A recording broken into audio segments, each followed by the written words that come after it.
Let's assume there exists a positive number, let's say p for example, with the property such that g of x is equal to or less than f of x and f of x is equal to or less than h of x for all x, where the absolute value of x minus a would make it greater than 0 and less than p.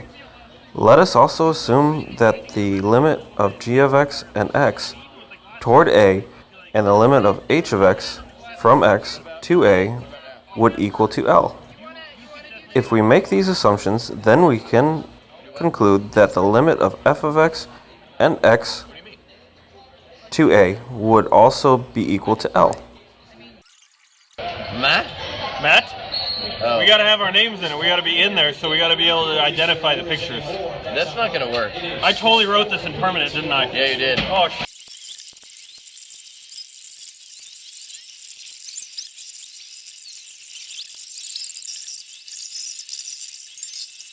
shut your face. Really? Oh my god. You want the rest of the pickle? Yes, I want the rest of the pickle.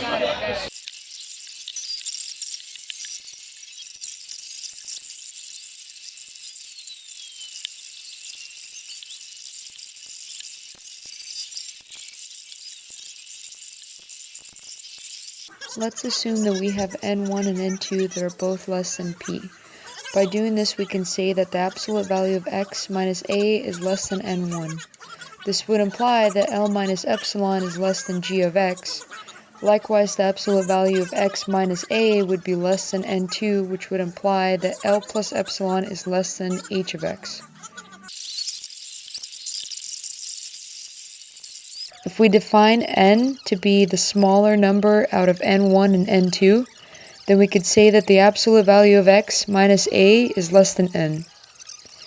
This would imply that fx is less or equal to h of x, which is less than L plus epsilon, and greater or equal to g of x, which is greater than L minus epsilon.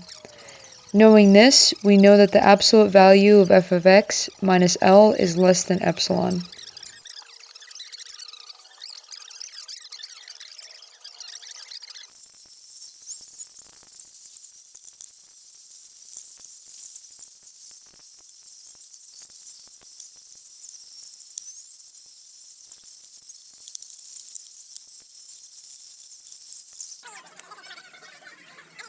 It's time to go back to our example.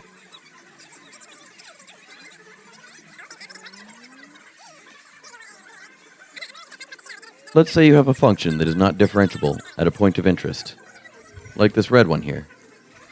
Let's also assume you know of two functions that are differentiable, such as the blue and the green one. The Squeeze Theorem proves that the limit of the red function is the same as the limit of the green and the blue one at that point of interest.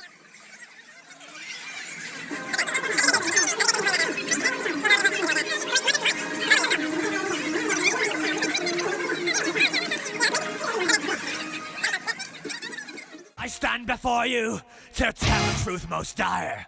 There lurks a traitor in our midst who hath invoked the captain's ire. Don't deserve no mercy, we ought to shoot him with a gun.